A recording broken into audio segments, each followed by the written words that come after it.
What's up? What's up? What's up? It's a Monday night in Miami, and it's another Dynasty Life Miami podcast. It's your boy B, chilling with the big homie JP. What's up, brother?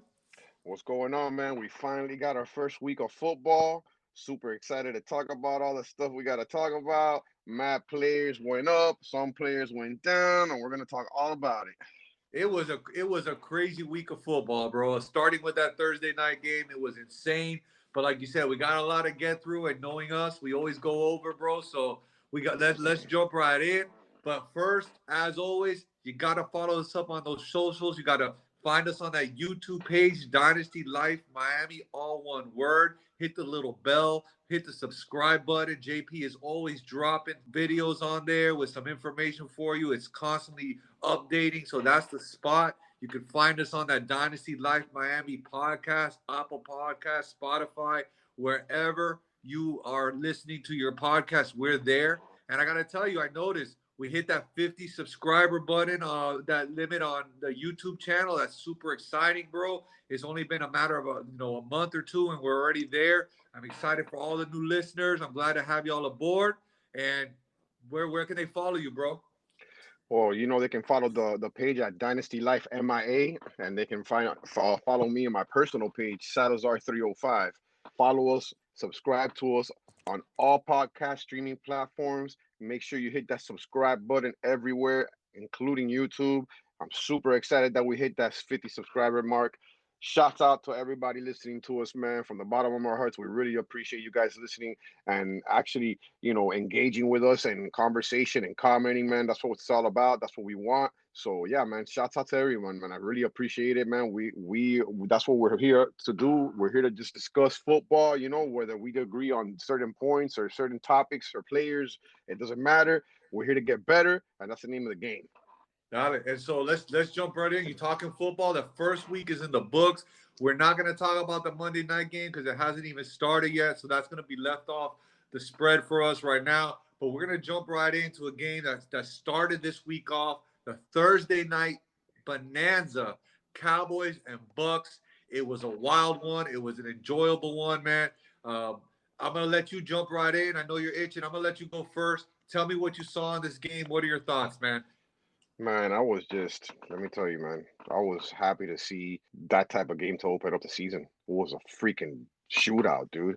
Everybody looked good. I like the way that Dak Prescott looked. I know that Tom Brady looked off the charts and they won the game, but I just like the way Dak Prescott looked. But let's go ahead and get into the Cowboys first. Dak Prescott, 42 of 58. He threw the ball 58 times, 403 yards, three touchdowns, and only one interception.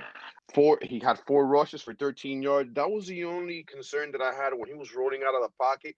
That's where I felt that he didn't look as ready as he should. Yeah, he didn't have that acceleration to burst out of the pocket and roll out. But other than that, man, Amari Cooper, 13 receptions, 139 yards, 10.7 average per catch with two touchdowns.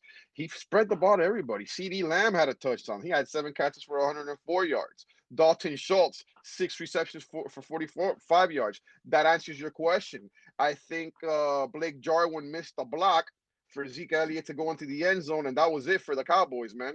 I think Dalton Schultz just cemented himself as the number one TE in the Cowboys. Tony Pollard looking good. Zeke Elliott looked a little, but other than that, I love the way the Cowboys look, man. Well, yeah, man. Look, the Cowboys look good, and if they hadn't missed a couple of those kicks, they won the game, right? People Absolutely. forget. I know that Brady did the thing that he always does, and he leads them down, and they scored the touchdown. They kicked the field goal, yada yada yada. But again, the kicker missed a couple kicks, bro, and that was the game right there. As far as the Cowboys are concerned, man, Zeke looked slow. He looked a little slow, but you got to look. To me, I took a step back, and you look at the game plan. The rushing defense of the Buccaneers is next generational level. That guy Vita in the middle, he can rush the passer. He takes up two players, three players at a time. That nobody was going to rush the ball on that team. I think this team actually had a good game plan. The Cowboys came in smart. Let's throw the ball on them. and then one of the number one cornerbacks on the Bucks went out with an injury, and it was just let's go. 16 targets to Amari, 15 targets to CD. So I think Zeke has probably lost a little juice. I think Pollard has probably gained on him a little, but I think Zeke is going to be just fine. And they're going to get back to running the ball. I think Zach Martin comes back next week, who is a major part of that offensive line. He's the guard. He's the all-pro guard.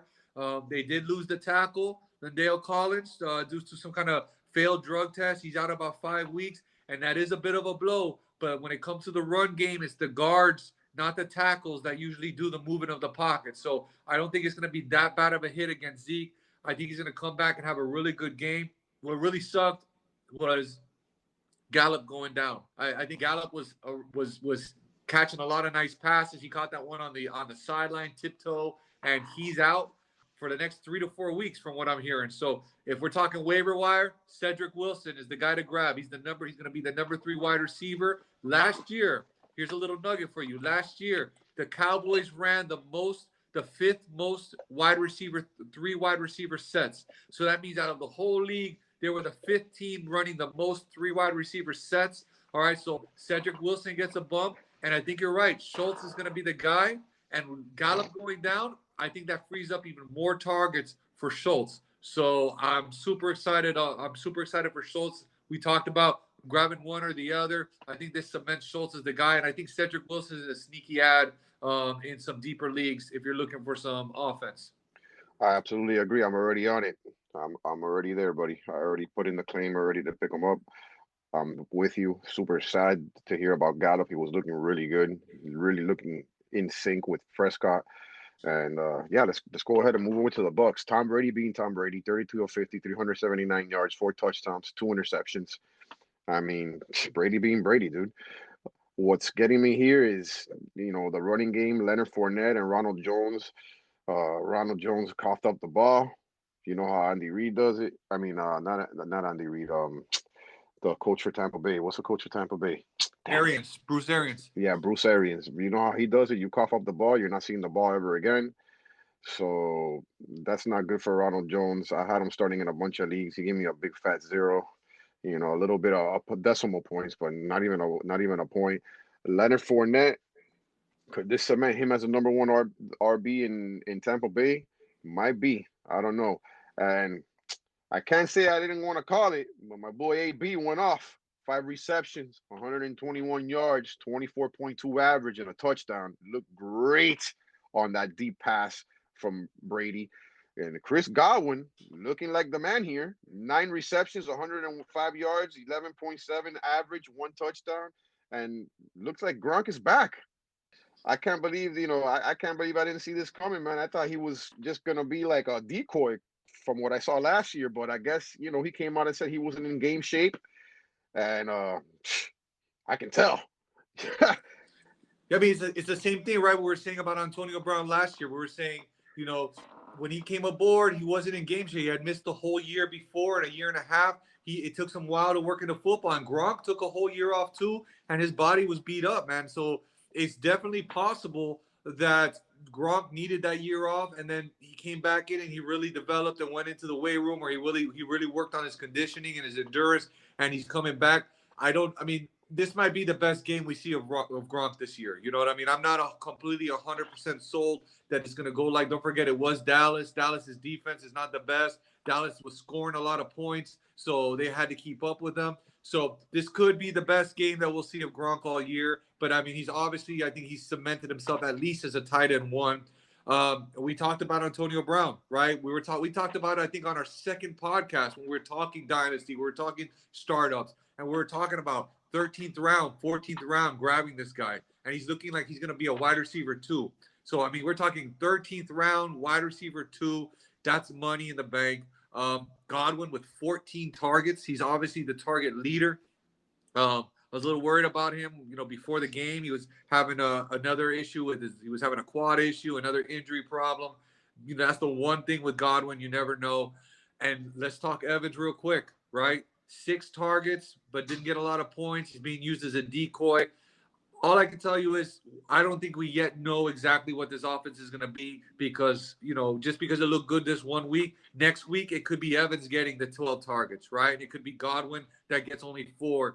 That's the biggest concern when you got so many good weapons. You never know who's going to take the reins. So I think it's going to be a guessing match. But right now, you got to start everybody, see what happens. And I'm off the Rojo train. That's it. He's probably going to have a couple good weeks here and there, but you just can't trust.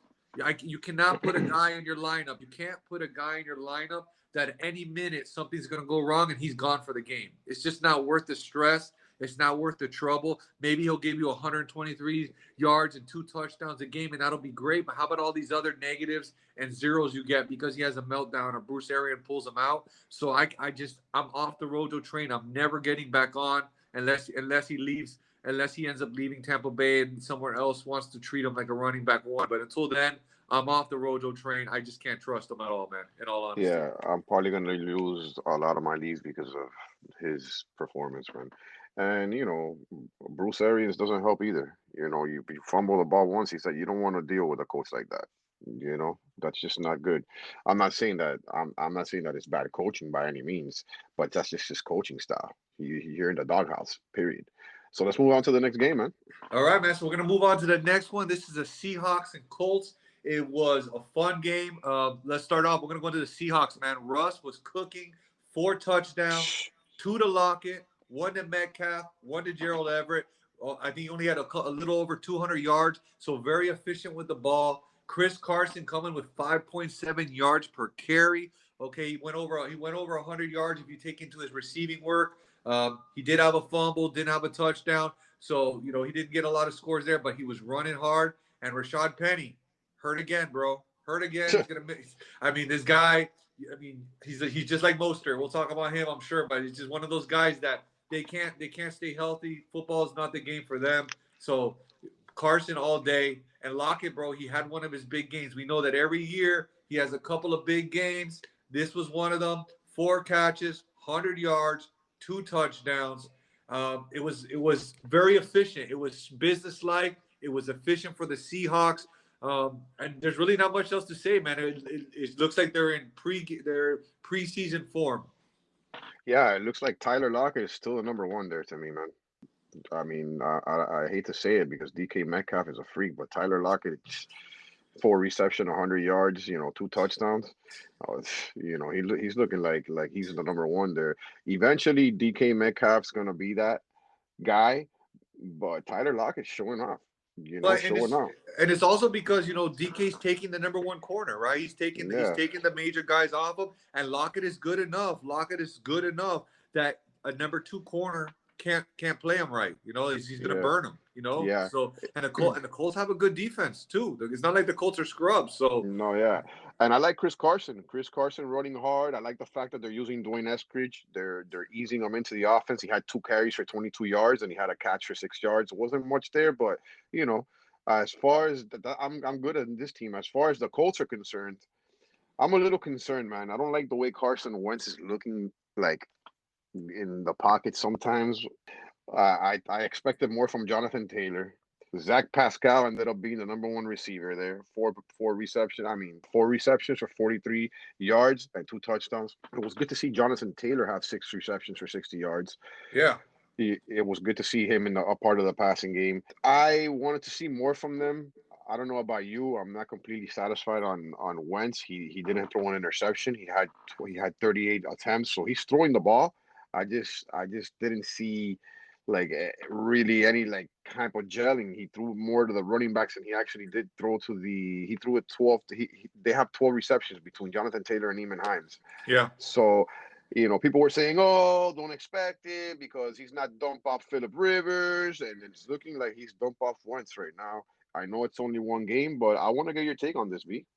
Well, I think we got to remember that he was injured for a lot of the offseason, right? So and then T.Y. Hilton goes down. So he hasn't really had a lot of time to gel with the new team. And he's on a new team with a new offense, right? So I think we got to give him a little bit of time to gel a little bit. And I think Nyheim Hines, we're looking at it a little wrong. I mean, you saw, I don't know if you saw, they just gave him a new contract. They just gave him a nice little payday, 18 million Mm-hmm. guaranteed. Okay. And they use him like a wide receiver. So while he is a running back, I think they put him in the slot and they're using him like a wide receiver. He got 15 touches. JT, I know it wasn't the best game, but he had a touchdown that was called back. He had 23 touches. Okay. I mean, that's, if your running back is getting 23 touches a game, you're gonna be super happy, bro. And I love the 6 reception for 60 yards, like you Mm-hmm. said, man. I mean, the fact that they have Hines and he's their pass catching back, and JT was still getting 6 reception for 60 yards. I feel confident. I feel okay. I mean, you add a touchdown in there, and he's right up there as one of the best running backs this week. Okay, so I think he had a really good game. I'm not too worried about the offense. Now, as we get into the year and we start to see the same old, then I'll be a little concerned. But I think this goes to show that Pittman's not ready to be the number one, right? I mean, Pittman wasn't dominating out there. It's not like the Seahawks have the best defense to begin with. So, I mean, I think Pittman wasn't giving him a target out there to be able to hit. And we talked about it. What did we say? The sneaky guy, Pascal. I mean, we said it. We said, who's it going to be? And there goes Pascal with the 2 touchdowns, man. So, Yep. that's a perfect best ball type of player to have on your team. He's going to be popping off with those. That's 12 points right there, plus the 40 yards, 16 points, right around the number that you and me said that he can get regularly. I mean, literally, the words right out of our mouth. So I'm not too worried yet. Let's see what the next week's brings. But I think that the wheels can only get better for the Colts, bro. Yeah, and Pascal for me is the truth, man. A different quarterback. He's done it with so many quarterbacks that this for me was just the pinnacle. Like, I'm glad I have him on my squads. I'm picking him up wherever I don't have him because he does it with whoever, and that's a great quality. And if you can get 12 to 20 points from a guy like that, oh man, you're gonna win plenty of games, and he's gonna win you games. And Yeah. where his ADP's at is criminal. You can get him. He's probably out there on free agency. As So yeah, long let's as move on. As long as you're not trying to slide him in like as a wide receiver 3, you need to have him like in your flex spot or your number 2 flex spot. You can't. I don't think you can rely on him catching 2 touchdowns every week, obviously, or having high yardage total. But I mean, as a flex option or the number 2 flex option, and I know you and me, we play in deep leagues, man. We're starting 11 people most times, bro. So he's one of those guys that at an 11 starter league, that's definitely a guy that you slide in and you're happy with, man. Yeah, I definitely agree with you there, man. All right. So let's move on, bro. We're going to go into the Jags and the Texans, man. Dude, I'm going to let you go, bro, but I got to say something, man. Urban Meyer and J-Rob. Urban Meyer does not like J-Rob, bro, but why don't you tell me about it, dog? Man, I'm so disappointed. I mean, the whole team looked like crap. Let's be honest. Trevor Lawrence had 3 interceptions, but he had 3 touchdowns as well. I mean, that's not bad. I mean, he obviously learned some things in that game. I'm pretty sure he's a smart dude and he's gonna bring that to the next game. But yeah, man, you're gonna give Carlos Hyde 9 carries for 44 yards, and you're only gonna give James Robinson the ball 5 times. Are you fucking kidding me? Like, what are you doing, bro? And to be honest with you, you called it. I can't even say anything about it. It was nice to see DJ Shark catch a touchdown pass. Another thing that you called, my brother Marvin Jones, 5 receptions, 77 yards, or touchdowns, 15.4 average, still doing it. Laviska Shenault, 7 receptions, 50 yards. So what I like about this here is that let's take the positive out of this. He's spreading the ball. Everybody's getting the ball, so he's not having a problem getting the ball out to everybody. It's just that he's getting used to NFL speed and NFL defenses. It's not gonna he was used to playing with the best team all the time in college, with the best players, best coach, or best coaches are up there, in that vicinity. And now he has to probably play on the worst team in the NFL. And to be honest with you, I'm not gonna rank on him. I think he did, considering what he has, I think he did pretty good. Could he have done better? Absolutely. But Yeah. considering that Urban Meyer's his coach, I mean, I think he did pretty good. I mean, just think about it, bro. All those extra snaps and all those extra reps that they gave Gardner Minshew, instead of just saying, yo, this guy, Trevor Lawrence is our starter. Let's get him ready for the season. But instead, they played that stupid game with Gardner Minshew the whole offseason. How much time and effort and reps did they end up taking away from Lawrence just to play games, bro. I mean, that's coaching. 100% bad coaching. Like you can't get it. It doesn't even make any sense. You said it. The wide receivers were looking good. Chark. What bothers me, I think he had like 3 catches, dude, or 4 at most. 12 targets, bro. Super inefficient. That worries me. To me, if anything, that just means Marvin Jones is going to get even more work. But the fact is, the Jags defense is horrible. I mean, because look at me. The Texans are a bad team. I know they did not look like a bad team, but they are a bad team. They just are not as bad as the Jags defense. So all you need to know is start your teams against the Jags. Whatever players playing the Jags, start them because that defense is horrible, bro. And other than that, I think we can move to the Texans. Yes, sir. All I'm ready right, to bro. move The to the Texans. Texans. Texans again. This is not a good football team, bro. It's not a good football team. The Jags are very bad. Look, man, Mark Ingram, he looks like he had a great game, but he only had 3.3 yards per carry, right? But they fed him 26 times. Okay, the reason that they could feed him 26 times was because they were up, and they're not going to be up in a lot of games. Ingram had a touchdown. Philip Lindsay had a touchdown. David Johnson had a receiving touchdown. So Tyrod looked good. Very sneaky, super flex QB2 or QB3 to have on your team to help you with bye weeks. We talked about that before. What I really think that we should spend our time on talking about is how good Brandon Cooks looked, bro. Yep. Brandon Cooks looked really good, man. Really, really good. 5 receptions, 100-something yards, I think it was, a touchdown. He's going to be the main guy on there. We both like Nico Collins. He had a touchdown called back. Other than that, he didn't do much. But Cooks, man, they knew he was the number one. He was the main offensive person they had, and they still couldn't stop him. I think he's going to be a regular starter in fantasy lineups, bro. And he was super cheap. I'm glad to have him in a couple leagues. I love it. I'm kicking myself in the ass for starting Callaway over him. I did it in a couple of leagues, and the shit bit me in the fucking ass, bro. And I'm pissed off about it. But he's looking like all that. I'm telling you, he's looking good. He's not on a very good team, but he's he's the only solid receiver that they have. I love my boy Nico. I love to see Tyrod Taylor looking for him in the end zone. I saw he threw to him in the end zone like 2 or 3 times. He caught one out of bounds, and the other one he dropped. He caught it, but he was pushed out of bounds. So I like what I'm seeing, but yeah, Brandon Cooks is the number one guy there. Where he's going in startup drafts, or he was going in startup drafts, was insane. And if you picked him up, kudos to you, man. Yep, yes, sir, man. And so let's move on, bro. We're gonna move into the Eagles and the Falcons. This is one of your guys here, right? I forgot his name. What could his name is? Do you recall his name? Yes, sir. My boy Jalen Hurts looking phenomenal. 27 of 35, 264 yards, 3 touchdowns. Not only that, spreading the ball to everybody. He had a touchdown to Smith. He had a touchdown to Goddard. And he had a touchdown to your boy Rager, which we're saying was a super sleeper. Jaden Rager, 6 receptions, 49 yards, and a touchdown. Devontae Smith, 6 receptions, 71 yards, and a touchdown.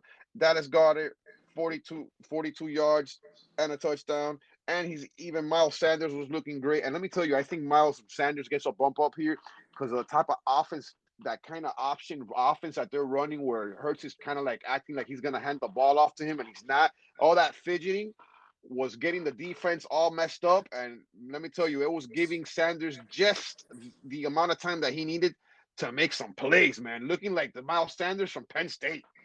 Very good, man. It was a really good offensive explosion. But again, week 1, we gotta temper our expectations because the Falcons are bad. Right? The Falcons are bad, bro. But that's what you do, right? If you're playing a bad team, you got to put it on them, right? Like that's what you're supposed to do. You don't win by 5 points. You put it on them, and that's what they did. Jalen Hurts played great. He ran the ball effectively. He threw the ball effectively. He's looking like a franchise quarterback, and it makes you wonder why the Eagles were playing games all off season. Maybe we get Watson. Let's bring in Minshew. Maybe Flacco's a starter. Bad teams do bad shit, bro. So let's hope that this opened their eyes. Let's hope this wasn't just the Falcons looking like shit. And the Eagles really have something because they look super dynamic, bro, all across the board. Even this guy Gainwell had a couple of touchdowns, I think, called back on some passes. Yes. So, Mm-hmm. I mean, looking really good. Looking really good, man. On the other end, the Falcons looking so bad, Trash. bro. Trash, bro. Look like trash, bro. Calvin Ridley and Kyler Pitts didn't do much, but they each had 8 targets. That's a positive. We got to go with the positives where we can. They got 8 targets each. There's gonna be more. There's gonna be future games. Okay, we just gotta hope that they get some rust off and they come back going.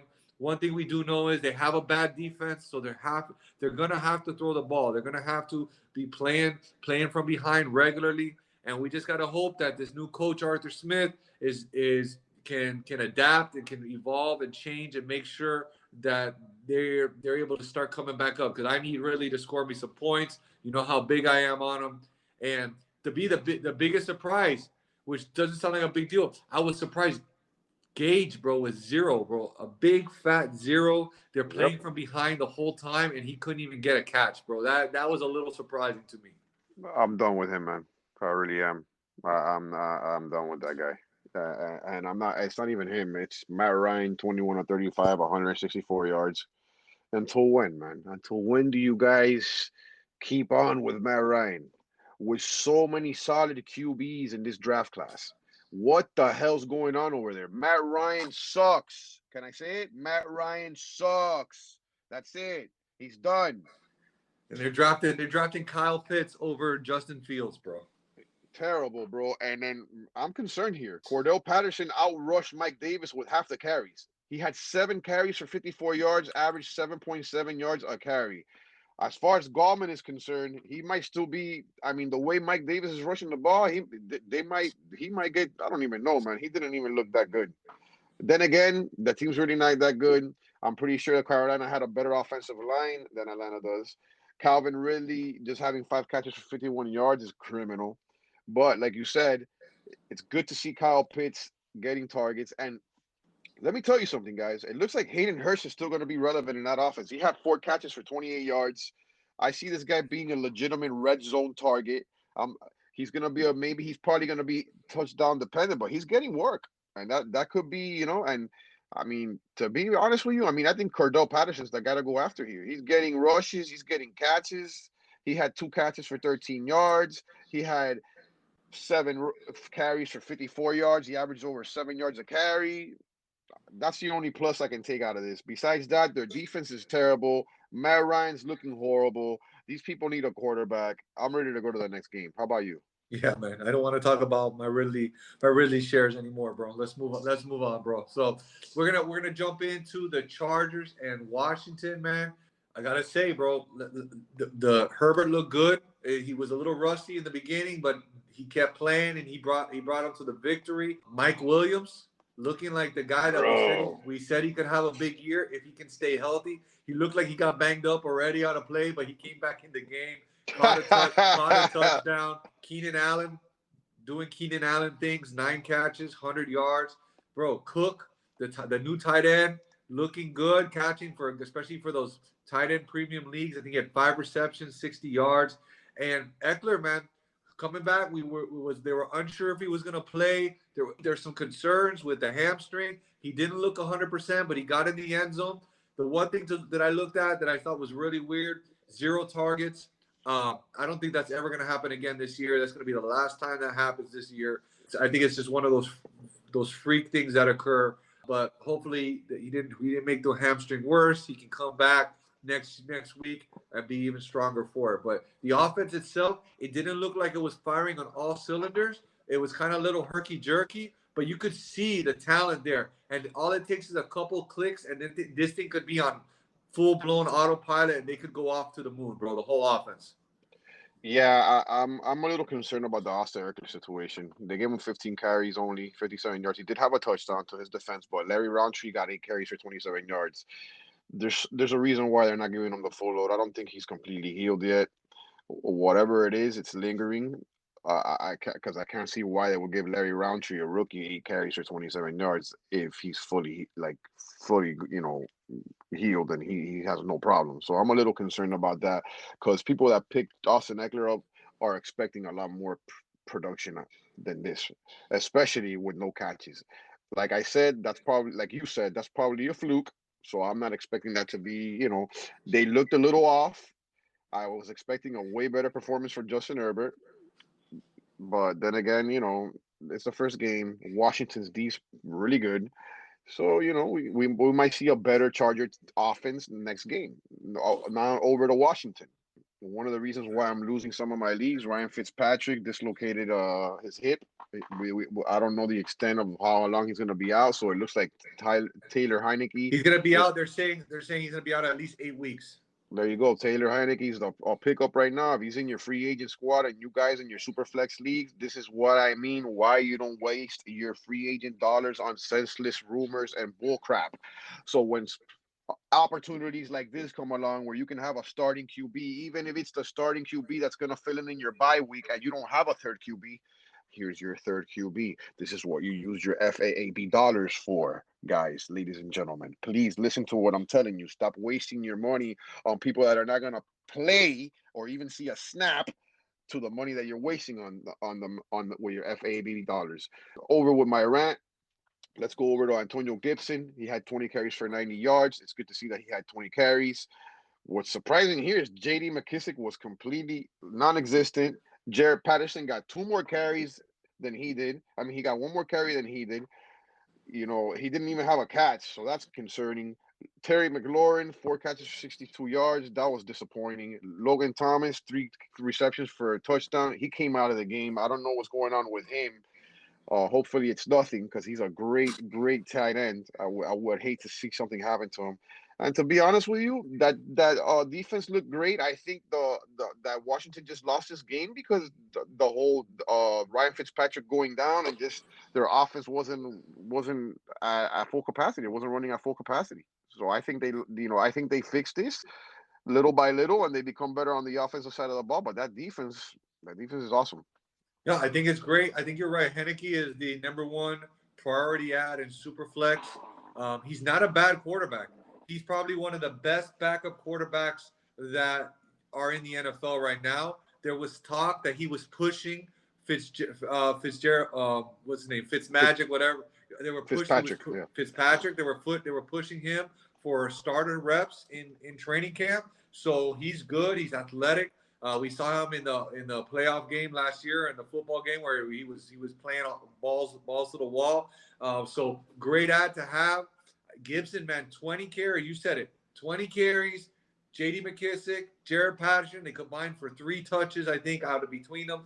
Yes, sir. This is Gibson's show. It's obvious it's Gibson's show. If you take those 90 yards, you sprinkle a couple more catches and a touchdown, and again, great. He's gonna have a great season. I'm super excited to see him play. And Terry, man, 62 yards is not that bad. I think, like you said, I think with Fitz going down, it threw everybody for a loop. But now that they know who the starter is, they're gonna game plan. And I think it's only, I think it's a slight downgrade from Terry, from Fitz to Heinicke, but it's not that big of a. I mean, there's a reason that Fitz was a 37-year-old backup that's played on and off for a million different teams. It's not like he's Tom Brady. So there's not really that big of a drop-off from Fitz to Heinicke. So I don't think it's going to affect the team as much as people think, or as crazy as, people are going crazy and thinking it's over for Terry. So I think we're going to see an even better offense next week as well, man. Yeah. So let's move on to the next game, man. Pittsburgh versus the Buffalo Bills here. I didn't see this coming, man. The Pittsburgh pulled it off against Buffalo. This is crazy, man. Why don't you go in on Pittsburgh and let us know what's going on, Brandon? Well, dude, I mean, we said it. What did we say as the offseason went on? You and me were talking a little bit more and more about Pittsburgh, and we said maybe we're sleeping on them. I mean, we talked about it. Deontay, one of my guys, 10 targets, all right? He wasn't as efficient with them, but he did get a touchdown. I'm going to take that as a W for me. All right, we got a touchdown. He's a PPR monster. He's got the 10 targets. Super happy to have him. I mean, I saw this coming. Najee, 100% of the snaps, 2.8 yards per carry. I did not see a guy with burst. I did not see this guy with wiggle. I did not see a guy who's looking like a premier running back in the league. I know it's still early, but and I may still be eating my words, but I've been saying it for a long time, man, a long time. I have not seen much specialness in Najee. Maybe he'll turn it around, but that Pittsburgh offensive line is not good. It's not good. And there's really nothing else to say about that, bro. Claypool's gonna be one of those boomer bust players. We talked about it. He had, I think, three catches. He's gonna be one of those guys. Gonna be, touchdown or bust, big game or bust. Big Ben didn't have the best game, but they pulled it out. They won, and I think we're gonna see some more games coming down the road, and with them gelling a little bit more together. What about you? What did you see? It's good to see that Ben Roethlisberger was in the pocket doing his thing. I'm super upset with Najee Harris's performance, man. I was not liking what I was seeing at all. I gotta call it how I see it. You are super. You've been right on that. Maybe it changes, but other than that, I really don't have anything to say. It's good to see Juju Smith-Schuster catching some ball. Yeah, Chase Claypool's looking touchdown dependent, but it was good to see them giving him the ball to end around, like rushing the ball. I like to see that. That's points. That's fantasy points, dynasty points, however you want to call it. It's points. So it's good to see him getting it. I would just love to see a little bit more consistency out of Claypool. Now we're gonna go on over to the Bills. I don't know, man. They look pretty stagnant, man. Devin Singletary, though, 11 carries, 72 yards, averaging 6.5 yards a carry. Zach Moss, inactive. I don't know what's going on with that. Stephon Diggs, 9 receptions, 69 yards. It's good to see that. Cole Beasley, our boy that we were talking about, 8 catches, 60 yards. That's 14 points, PPR style. I don't know.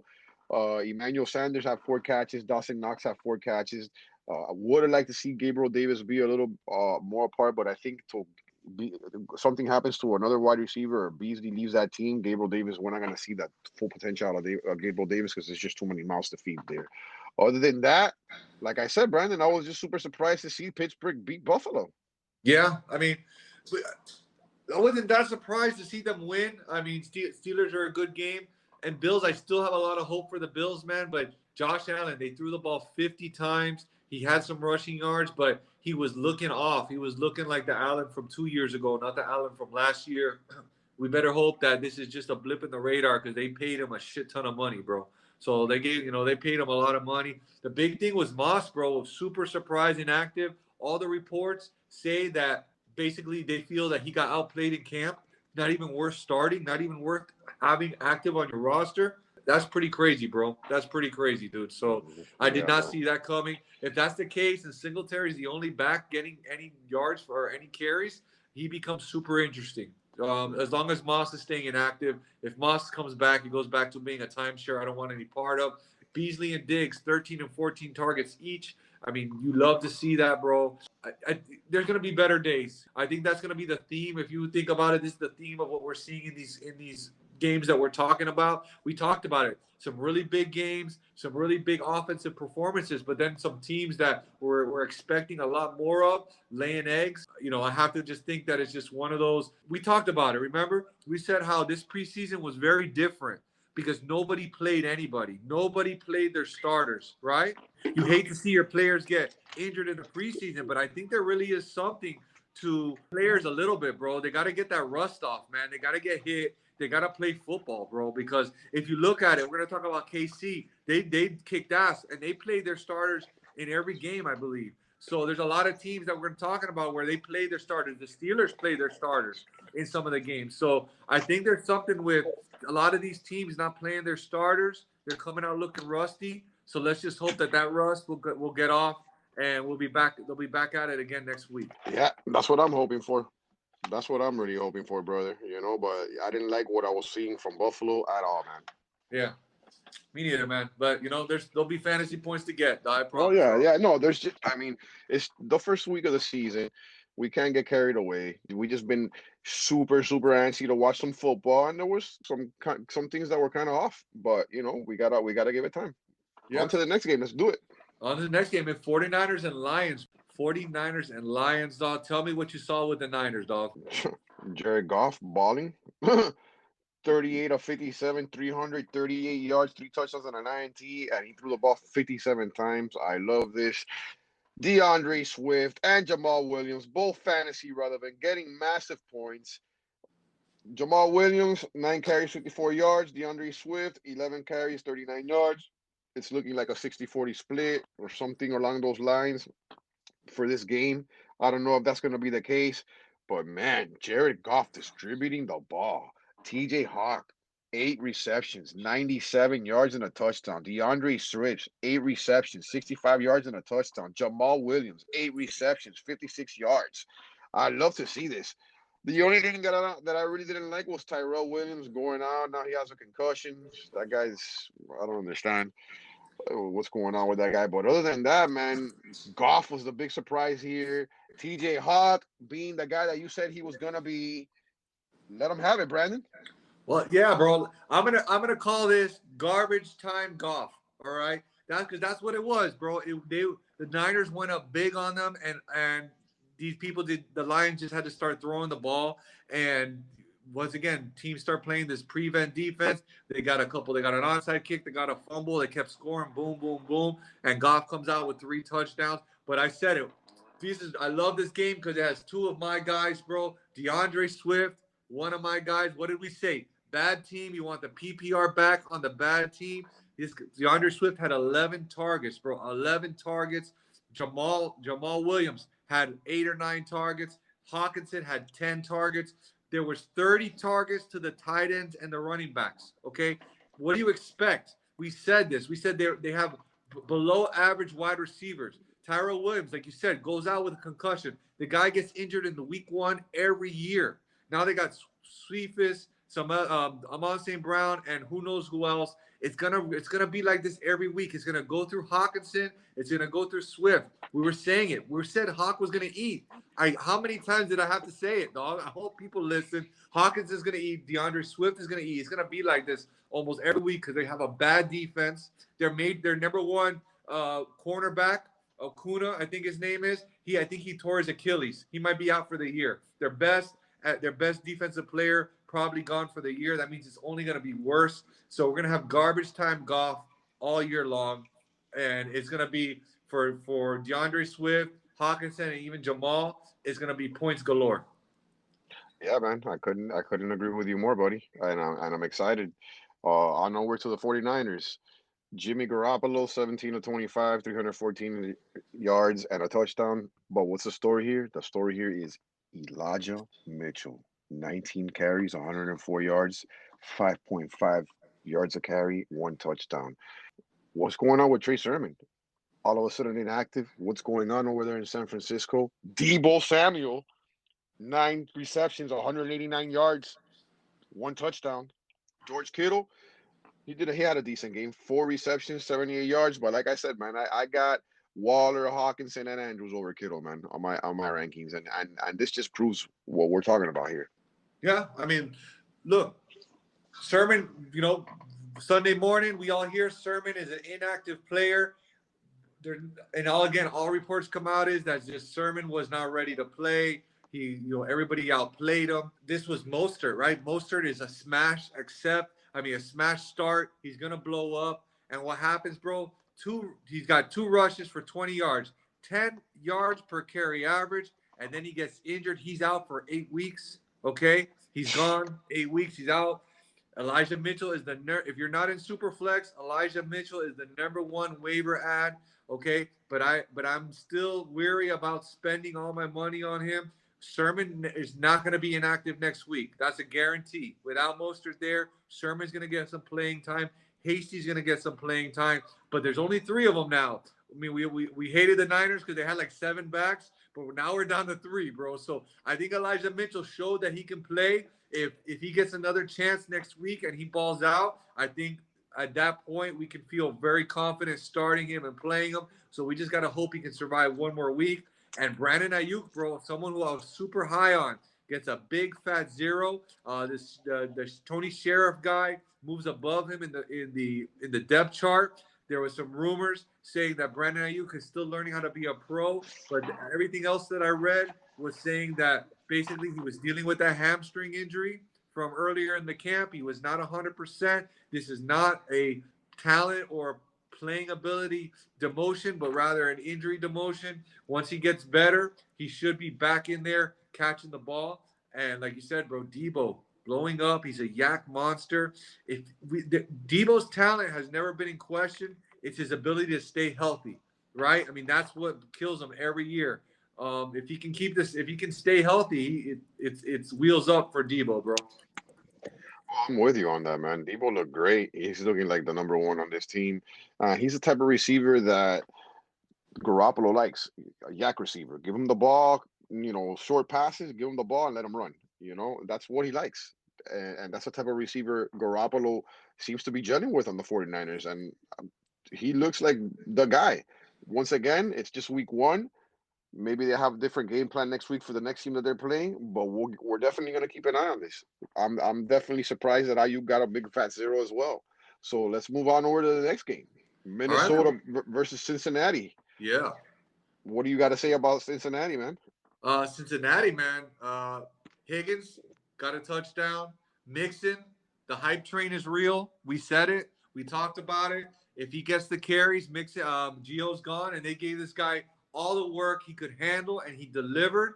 And, bro, Jamar Chase, he can catch, bro. I guess he can catch, dog, because he caught the ball, had a nice debut as a rookie.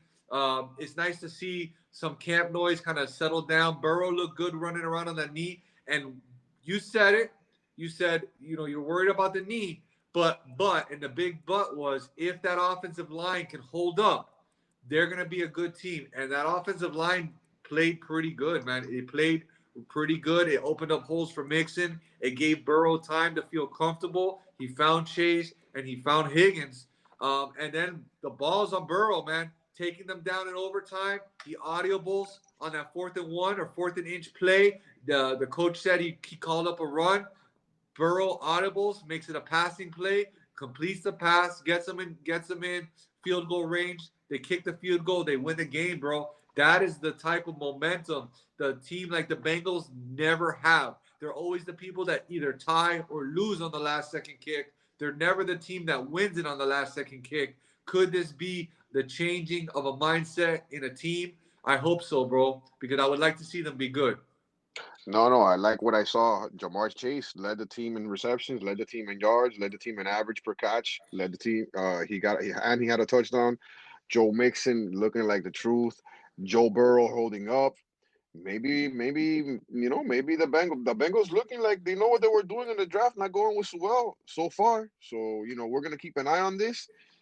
Hopefully hopefully this keeps getting better. This is mad fantasy and dynasty relevance here. Joe Mixon, Jamar Chase, Higgins. The only one I'm a little concerned about is Tyler Boyd. He only had 3 catches for 32 yards. I would like to see him perform better. But other than that, I'm ready to go to the Vikings, man. All right, man. Tell me what'd you see there? Kirk Cousins, man, always a value. What were we saying the other day? 36 of 49, 351 with 2 touchdowns. I mean, Dalvin Cook, though, 20 carries. It's good to see him now, but he had the fumble that cost him the game. I didn't like to see that. He fumbled the ball. They had the game won. He fumbled the ball on the other side of the field. They drove back. Like you said, Burrow called that audible, got him in field goal range, and they won the game. Now, Adam Thielen looking like Adam Thielen, 9 receptions, 92 yards, and 2 touchdowns. But let's talk about KJ Osborne. 7 receptions, 76 yards, 10.9 average. It's looking like this guy's going to take the Bulls by the horn and become the number 3 there, and Cousins likes him. Yeah, even Justin Jefferson threw a pass to him. So I mean, he's a good guy to grab. If you need some help, maybe put a waiver claim on him. I wouldn't spend too much on him, but he's a guy that if he's won the number 3 position spot there, again, there's no tight end of consequences. It's probably not going to be Conklin then. If they're just going to move off the tight end position completely and not worry about passing the ball, then it's going to be Osborne. So that's definitely something to keep an eye on for sure. Yeah, man, I really like how that kid was looking, and I like the fact that Cousins was throwing on the ball. Tyler Conklin, 4 receptions, 41 yards. Not bad, it's average, not bad for a tight end. Would have loved to see him do more, but Herndon didn't really do anything. Like I said, he's probably still learning the offense. He's probably just another body on that team. Maybe we'll see him somewhere around the middle of the season. But let's move on to the next game, man. All right. Next game, man, we're gonna go into the Jets and the Panthers. This is one of my buy guys, Wilson. To me, I'm gonna give myself an incomplete on the Wilson week 1. He didn't look that good in the beginning, but he started pouring it on. He almost brought them back to win the game. 2 touchdowns to Corey Davis, another guy who we're calling a value everywhere. Wide receiver 2. He's going to be a wide receiver for your team. 2 touchdowns. He's the number 1 over there. And obviously the big takeaway for me, just stay away from the running backs. Their running backs are horrible. They just lost Mekhi Becton with a nasty injury. That's one of their best offensive linemen. That's going to cause even more trouble. So, I mean, Elijah Moore, he had a touchdown called back or something close to that. So he looks okay, but he's a rookie. We got to remember that. Overall, I think it's the Corey Davis show. It's the Corey Davis show, and stay away from everybody else. Yeah, I didn't think that he looked that bad. I thought he was going to look better, not going to lie. The running back game here is completely baffling. Tevin Coleman, 9 carries, Ty Johnson, 4, Michael Carter, 4. So who knows what the hell's going on with that. But yeah, it looks like it's a Corey Davis show. Braxton Berrios looking like he's going to be a part of that offense. Cementing himself as a part of that offense. He had more catches than Denzel Mims. Tyler Kuroth, which I said was a tight end, the number 1 over there, had 3 catches for 26 yards, nothing crazy. And yeah, they try to throw it a couple times deep to Elijah Moore, so that's good to see. Now I'm going to move over to the Panthers. Sam Darnold beating his own team. There's nothing better than revenge, man. It was good to see him there. I thought I was going to see him do better. Christian McCaffrey did pretty good. He had 9 receptions for 89 yards. And he had 21 carries for 98. I think he's back large and in charge. It was great to see, though, DJ Moore being a part of that offense and being affiliated with that offense. Finally getting the ball. Probably being somewhat what Crowder was in the Jets for Sam Darnold in Carolina. He had 6 catches for 80 yards. Robbie Anderson caught a bomb. He looks like he's going to be touchdown dependent. Terrace Marshall, I would have liked to see a little bit better showing. He had some targets, and he wasn't able to pull them down. I wasn't too thrilled about that, but it's only the first game. And other than that, I'm good, man. Yeah, I mean, CMC, bro, the quietest 27-point game you're ever going to see, bro. But no touchdown, and yet I think he's the running back 1 going into the Monday night game. So just think about that. No touchdowns, but he's the running back 1, scored 27 points, and it doesn't even feel like it, bro. He almost had a 100 game. Like, literally, he was a couple yards away from each one, from having 100 receiving, 100 running in his first game back. It doesn't matter if it's Cam Newton. It doesn't matter if it's Sam Darnold. It doesn't matter if it's Teddy Bridgewater. CMC demands the targets, and they give it to them. Like you said, Terrace Marshall, 6 targets, only 3 receptions. Would like to see him do more with it. But, the guy who's getting hurt by the CMC targets and the Terrace Marshall targets is Robbie Anderson, bro. He had that 1 bomb with a touchdown. If you can sell him, I would try to sell him right now. People just look at the box scores. They see the fantasy points. They see the touchdown. They see the points, and they get happy. It might be important. Might be a good chance to try to sell him now while you can. Push the fact that he has the extension, because it looks like he's going to be squeezed out, bro. Brandon dropping gems. I agree with you, brother. I don't see him being too much, unless it's those bombs, those long plays where he blows the top off the defense. I don't see him being relevant every single week, and I feel he's gonna be he's gonna be dicey. He's gonna be a dicey choice to put in your starting lineup. I don't feel comfortable. I really don't. So let's move. Feel good. So let's move on, man. Let's move on to the Arizona Cardinals and the Tennessee Titan game. All right, well, I'm gonna go to the Titans, bro, because this one hurts, man. The whole offense looked so horrible, bro. From top to bottom. To be honest, I'm taking this game and I'm throwing it away, bro. I'm not gonna read into this game. This team had COVID outbreaks. This team had Julio not getting to practice that much with Tannehill and with AJ Brown on the field. AJ Brown was still coming back from his knee injuries. This team needs time to gel. I cannot believe that they're going to be this bad all season long. There's too much talent on this team. So I'm taking this game. I'm crumpling it up. I'm throwing it in the trash. Okay. It does not exist for me. I really believe that this team has too much talent to play like this all season long, bro. So I'm going to just take the L on Julio for week 1. And I'm anticipating a bounce back game because Julio's a professional. Ryan Tannehill's good. King Henry, AJ Brown is a beast. That's too much talent to suck like you're the Falcons. So I just don't believe that's going to happen, and I'm just going to move on from there. What do you take from that? But I'm on the same boat you're on. I'm gonna go ahead and scratch this game. They looked really bad everywhere. Derrick Henry didn't even look good. It was just not a good game. I have nothing else to say about that. How about the Cardinals though? Kyler Murray, man. Some people had Kyler Murray as their number one quarterback on their rankings, and I'm starting to see why. 4 touchdowns and one interception. Not only that, he spread the ball out to everybody, man. He spread out the ball to everybody. I love seeing everybody catching the ball. DeAndre Hopkins had 2 touchdowns. Christian Kirk had 2 touchdowns. Christian Kirk, the emergence of Christian Kirk, the emergence that we've been waiting for from Christian Kirk. Finally, he's looking like a solid plug-in. Let's see if this continues, man. And Chase Edmonds, they keep calling him the number two, but he's looking like the number one. What do you got to say about that, Brandon?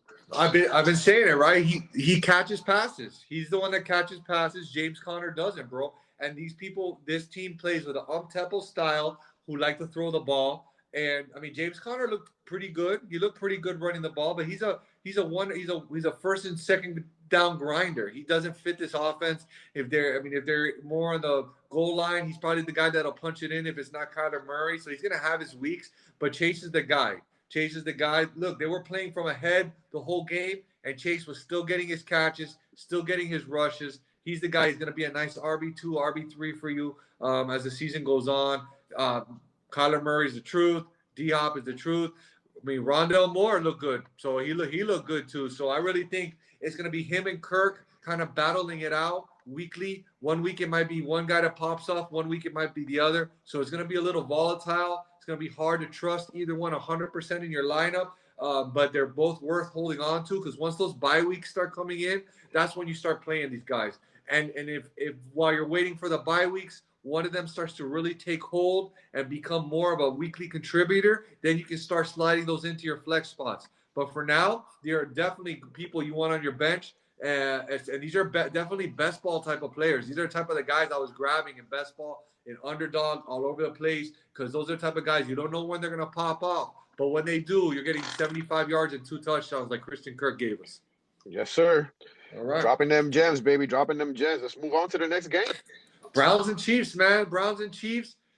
Woo, I mean, I know it's a big game for the Chiefs. And it was supposed to be a close game. It didn't feel like that to me, man. I never felt like the Browns had it. The Browns were winning, but I never really believed it, bro. It seemed like a little bit of boring football. Chubb with his 2 touchdowns. Hunt had a touchdown. OBJ inactive, man. Not ready yet from that knee injury. Landry putting up some points, but overall, just kind of like a whole hum type of thing from the Browns. I didn't feel the juice, man. I don't know. Maybe I was watching a different game. What did you think? It was just a running game. I mean, Baker looked like he threw the ball 1,000 times, but he had no touchdowns.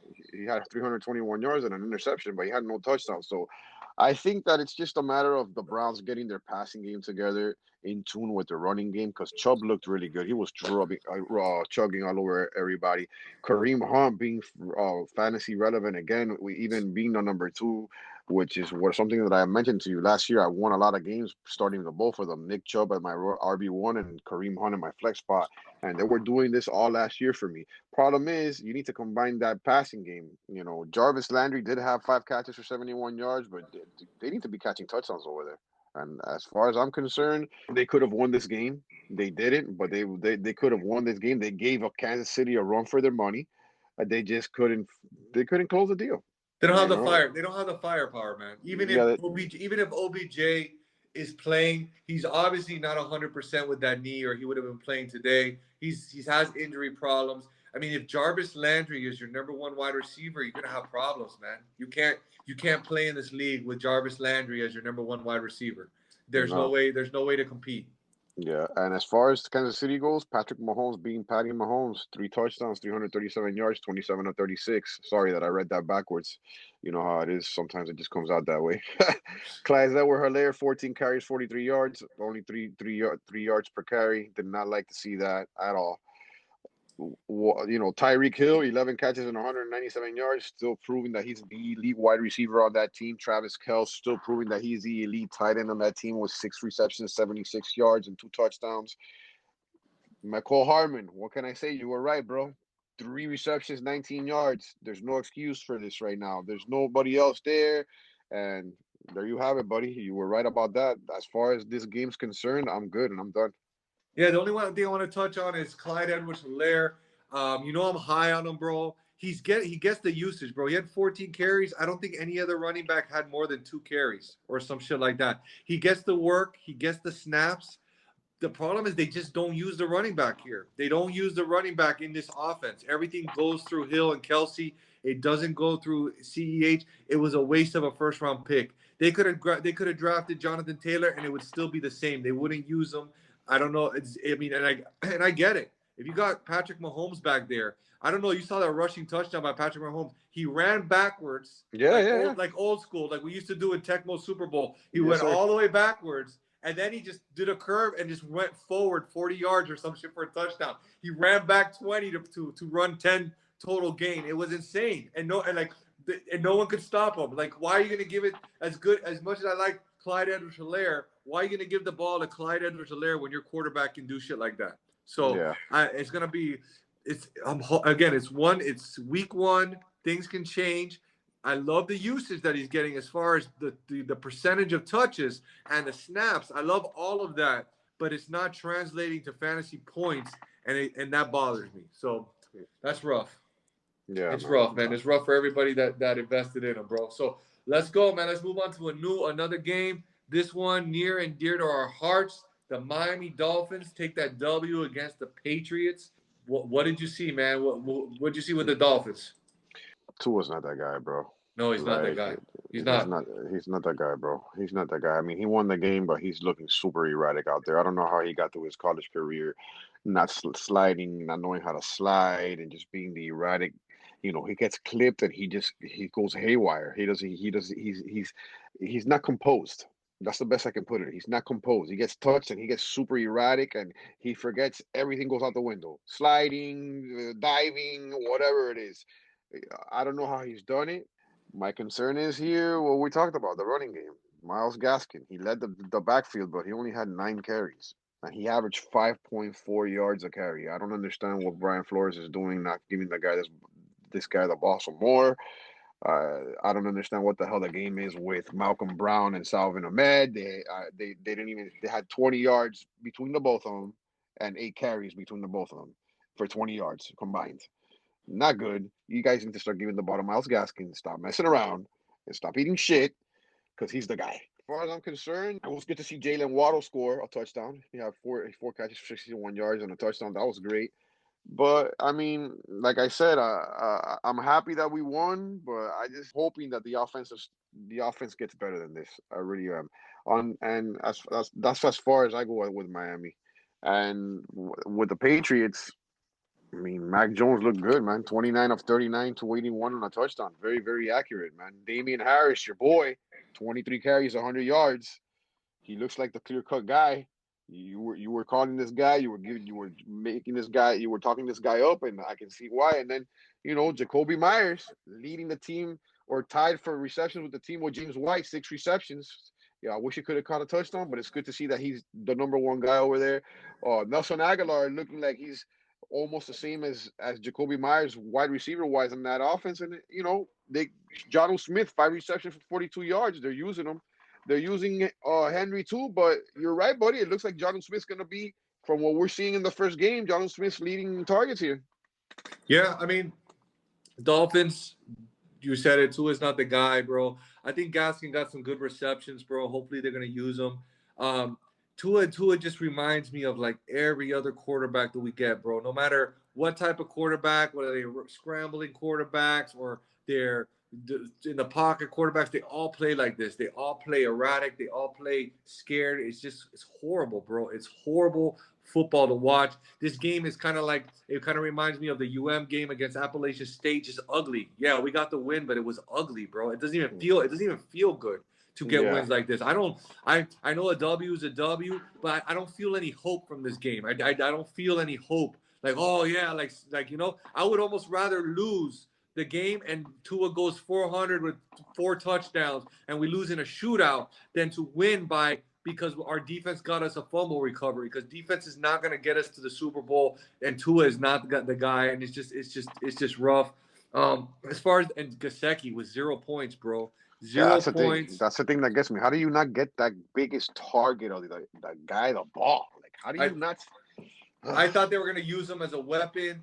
They kept and they used him in the preseason. They were bringing this guy Smythe in. I mean, Devontae Parker had some receptions, but how long is that going to last? That guy's not going to stay healthy. It could just be one of those things that if Parker's healthy, Gasecki is not going to be the target, and if Parker goes out, then Gasecki being the bigger body might start getting work. And we don't know how this offense is going to look. Yeah, Waddle got some work, but we got Will Fuller coming back next week. How does that change the dynamic in the team? On the team, I think it's like a whole new week for the Dolphins next week with Fuller coming back. So maybe that opens up more running lanes for Gaskin. Let's see what's up. As far as the Patriots are concerned, Damian Harris looked really good, but that fumble he had cost him the game. Does that screw him over with Bill Belichick? I don't know. Ramondre Stevenson also had a fumble, so it's not like they can put him in there because he's not fumbling. So they both fumbled the ball, but Damian Harris looked really good, man. He was running with power. Mm-hmm. I'm excited to see him as a running back. Again, I think he's going to be a nice, solid running back for everybody. And like you touched on it, Jacoby, all these guys are going to be good PPR players for us, bro. So let's move on, man. Let's move on to the Broncos and the Giants, man. I mean, let's talk Broncos first. That's a horrible injury that happened to Jerry Jeudy. Horrible injury, Yeah, man, he's gonna be out 6 to 8 weeks, I think, high ankle with sprain. yeah, and let's hope that he doesn't have any ligament damage. Yeah. I'm very familiar with that. If sometimes it's just better to break it than to have ligament damage. It takes a little longer for the ligaments to heal an actual bone. So yeah, that's very bad. I think this is a bump up for Cortland Sutton. Noah Fant looking like Bridgewater's favorite target besides Judy before he went down. I'm liking that. I didn't like what I saw from Cortland Sutton at all. He was, he's playing against the Giants. I mean, I don't want to hear about corners or any of that's nonsense against the Giants at all. As far as I'm concerned, Teddy looking good, man. He's looking good. He's looking like he was moving around in the pocket too. He had 3 carries for 19 yards, so that's what you wanted to see. Especially for me, if he's a QB2 in some of my leagues, and I wasn't expecting this type of production. So this for me is awesome. He's using his weapons, and Melvin Gordon, man, cementing himself, saying I'm the number one running back in this team. 11 carries for 101 yards. Y'all want to play with me and put this rookie to play in front of me? Well, here you go. Well, I mean, yeah, but we got to remember, Javante had more carries than him, and we don't take away carries; they happen. But before that 71-yard run, he had 10 carries for 30 yards. So that was a 3.0 yard per carry. But what I will say about that run is that guy broke tackles, and I don't even think I can't remember the last time I saw Melvin Gordon have that much juice. Yeah. Okay. We're playing against each other in Orange Bowl. I think that was the one that helped put me over the edge against you, bro. Like that, I had Melvin Gordon there, and before he was doing nothing, and then he came up with that big run out of nowhere to cement the game. So I think I think he showed the team that he still has it. He still has some speed that I haven't seen him have in a while. So it's gonna be more of a timeshare longer than I thought it was gonna be. I think Javante's gonna have to sit back a little longer and let the big dog eat. I think with Judy going down, the biggest beneficiary is Noah Fant. Yep. That's why I think is gonna have the impact. Sutton was always going to get his as he gets more, used to playing again with the knee injury. I think he's still going to get his, but Fant and Jerry Jeudy kind of play that same intermediate role. They're that PPR people, those, move the chain type of guys. Now those targets are probably going to siphon over to Fant a little bit more than Sutton. So I think Fant just moved up the rankings in the tight ends, bro. I think he's going to have a big year, dog. I agree with you 100%. That's my favorite tight end right now to get. I love him. He has hands. He runs a 4.44 or a 4.3 for a tight end. That's ridiculous. And as far as the Giants, man, Sterling Shepard, bro. Wow, bro. 7 receptions, 113 yards for a touchdown. I think this guy's the most plug-in wide receiver. If I want anybody on this team, it's this guy. That's just me. Yeah, I agree, man. I mean, he's always been Daniel Jones' favorite target. Galladay, he's more of the big play guy. They paid him a lot of money, but I don't think he's 100% from the hamstring. And, bro, Barkley, bro. I mean, what did we say, dude? Horrible offensive line, coming back Mm-hmm. from the ACL. I mean, this team is a dumpster fire, bro. It's gonna be a dumpster fire. There's not really much else to talk about, people on this Bro, team. imagine using your first round pick in a startup that's X amount of money, like 100, $150, and you pick this guy up in the first round, bro. No, Like, couldn't be me, bro. It couldn't be me. no, there's a I'm hard to be partner. honest. I've hardly ever owned Saquon Barkley. I've hardly No, ever. no, I've never had a share of Saquon It's Barkley. crazy. I've I'm in never like had 50 one. leagues. I'm in 50 leagues, and I've never had. I mean, I think I have him in a couple of redrafts because I got him later on because people were letting him fall too far into the second round, and so by then I have to bite. But like startups, I've never drafted Saquon Barkley ever in a startup ever. Yeah, man. And the only thing else I gotta say is Kadarius Toney, 2 catches, -2 yards. That was a dumb pick. Yeah, that's fucking. And again, that's the guy. That's the guy Urban Meyer wanted. So I mean, that just goes to fucking tell you. Yeah. What the hell's going on over there, Urban? What are you putting in that whiskey or in that coffee, buddy? Oh, did you hear the rumor that the USC job is open now? They fired him, and that Urban Meyer's. There's some rumors that Urban Meyer is gonna just pull a Nick Saban and leave the Jags and go coach for USC. Oh my God, that's the best thing that he can do. And let somebody that actually knows how to coach NFL football coach that Yeah. team because they have talent, bro. Well, what I'm starting to think, dog, and you tell me if I'm wrong. I know we're almost done, but I have to talk to you about it. Like these coaches, these Sabans and everybody, they come to the NFL, they can't hack it, they go to college. I mean, for me, it's because these guys, they're good recruiters, bro. They know how to talk and they know how to get the players. They're used to having the best teams, bro. I don't know if their coaching ability is all that special, dog. Other than that, they know how to recruit players, bro. Like, Yeah, I mean, I get it. because I get it. if you're a good coach, that should translate. You should be able to work up plays and create in the NFL. If all you're good at is walking into a living room and convincing a 16-year-old, a 17-year-old to come to your program, and your best way of winning is because you have all the best players, it makes me wonder how good of a coach you really are. Yeah, and that's what I mean about that's what I mean about T-Law too. I'm glad that you bring that up because T-Law, that's how T-Law's always been on the best team. You know, he's never really he's going from the best team in college to the worst team in the NFL. So you got to give him some time. I like the fact that he threw a lot of the interceptions first and he came back and threw 2 more touchdowns. That shows a lot of character. I like that about him. It's very easy to buckle and say F this. I've already thrown 3 interceptions. Forget about it. Like, and just throw the game in the fucking fire. He didn't do that. I like that. But yeah, other than that, I'm ready to move on to the next game, bro. All right, bro. 2 to go, man. 2 to go. Next game, man. Packers and Saints. This one's gonna be a Holy quick shit. one, bro. I mean, Packers Holy sucked. shit. The Packers sucked, and the Saints did good, bro. I mean, I'm for me the Packers. I think this is just like the Titans game. I'm just gonna throw it away, bro. I'm gonna throw it away.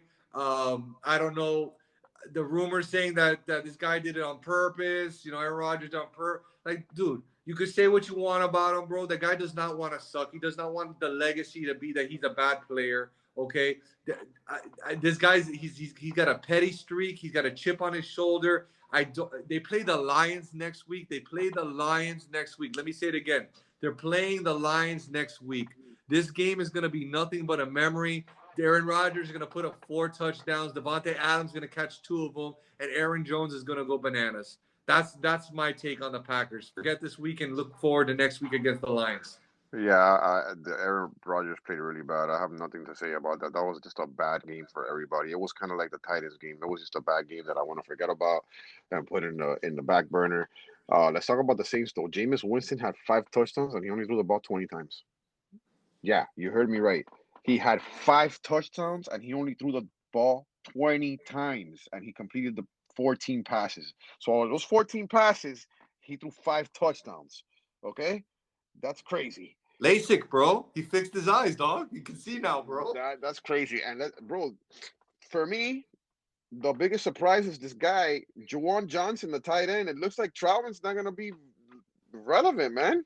This is really worrying me about Troutman. This guy came out of nowhere and he catches 2 touchdown passes, man. I mean, he caught the touchdown passes, but Troutman had 30% of the target share. He had 6 targets. I'm not that worried, bro. I think maybe this guy Juwan might be like the Cameron Brate for Winston. He might catch the touchdowns, but I think the yardage and the receptions will come to Troutman. I'm not 100% worried yet.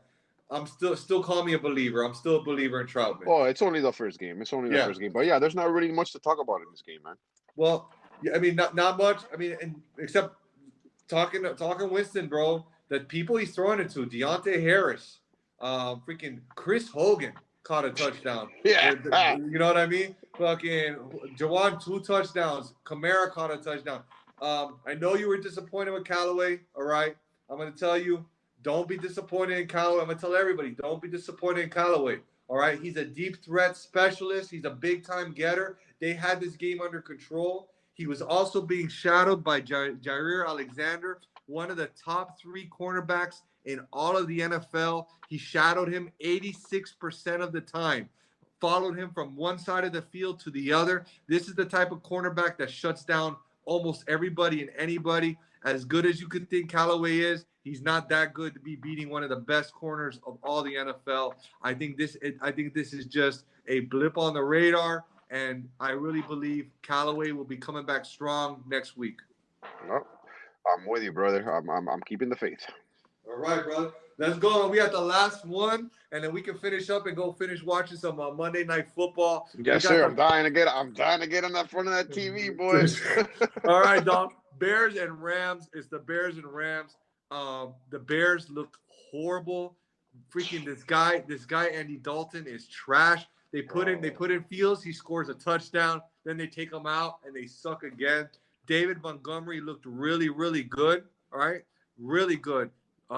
Last year, here's a stat for you. Last year, the Rams allowed 0, and I say 0, 100-yard rushers. This year, week 1, David Montgomery goes over 100 yards, and that was with him missing some time with his finger injury. So, I think the Bears have a decent offense. I did not like what I saw, the way they're using A-Rob, man.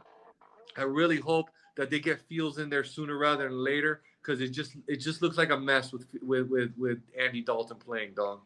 Bro, it's terrible. Matt Nagy's a fucking asshole, dog. Like, straight up, bro. I can't fucking believe that he's doing this shit, bro. Like, I know he's a fucking prick, but bro, you gotta be smarter than this, man. You know what I'm saying? David Montgomery doing it against one of the best defensive lines in the game, bro. I just made a trade last week. I traded Aaron Jones for David Montgomery and Terry McLaurin. That's beautiful. That's beautiful, man. And I'm fucking loving it, bro. Like McDonald's.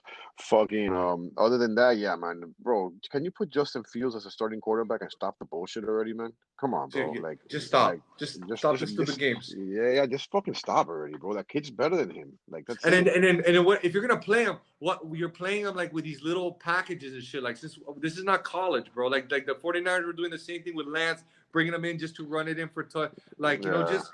Like, it's just weird, you know, and even because at the worst case, you're making it hard. I don't like Andy Dalton, but when you pull out people like we did the Tua last year, you pull them out and you put in other quarterbacks, it ruins the rhythm. It ruins the rhythm anybody's in.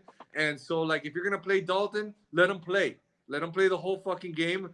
Or you're gonna play Fields, let him play the whole game. But this stupid musical chairs with quarterbacks is stupid. I'm over that shit, bro. I'm super over it, bro. And bro, I don't worry to the Rams, bro. Matthew Stafford being who we thought he was gonna be in that offense, bro. Throwing fucking bombs, bro, to Van Jefferson, bro. Just doing it.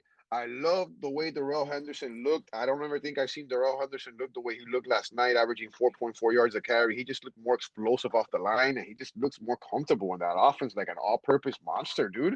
I liked what I was seeing yesterday. Cooper Kupp, obviously being the number 1 target. We talked about this. 7 receptions, 108 for a touchdown.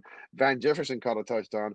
And what's this? Tyler Higbee? Is he relevant? I don't know. 5 catches, 68 yards, and he didn't have to score a touchdown to be fantasy relevant. We could be looking at exactly what we were telling you guys about Stafford a couple of podcasts ago, man. We're on the money with this. Just shows that you guys, you know, when we do our thing, you know, we do our studies. We don't just blabber out to blabber out. But I'm loving the way Stafford looks on this team. Yeah, man. I mean, it almost looked like they left points on the board. Like they could have done even more, because they opened the game up with that beautiful throw and catch to Van Jefferson. I thought they were going to put up 40, 50 points, and it looked like they left some points on the board. I think that they're going to. I think that they're going to have a great season, bro. I think Stafford helps Henderson. You have a quarterback like Stafford back there that the defense has to worry about. They can't crowd the line, and I think he did well. And all this does really is hurt my heart because Lord knows how good Akers would have been, bro, behind with Stafford, dog. To be Oh honest my with you, God, yeah, man, it's that's hurt. That hurts for real. But that hurts. I mean, we're That gonna hurts have my to see it. But we're gonna have to see Hendo, bro. We're gonna have to see Henderson, bro. Fuck it. We're gonna see it, bro. And dude, that does it, man. That's the end of the fucking podcast. Podcast 11 is in the books. The first week of the NFL is done. We're gonna be back next Monday with a whole other week of games to talk about. We're gonna talk about our guys, see where we're at, maybe talk a little bit about our fantasy teams, where we are. I know that's one thing we want to do as we get closer to the middle of the season. But we'll take a break from talking about a weeks of games and maybe just talk about how you should look at your teams and say, okay, am I a contender this year or am I not? And decide what moves to make to either become the bigger contender or to sell off and prepare for the next year, bro. So we'll be talking about that in a couple weeks as we get towards the middle of the season, because it's fun to talk about games, but this is Dynasty and we got to be prepared on how to make the moves we need to make. You already know. Catch us next Monday. Enjoy your football, guys. Have a great night. Dale, peace. Peace.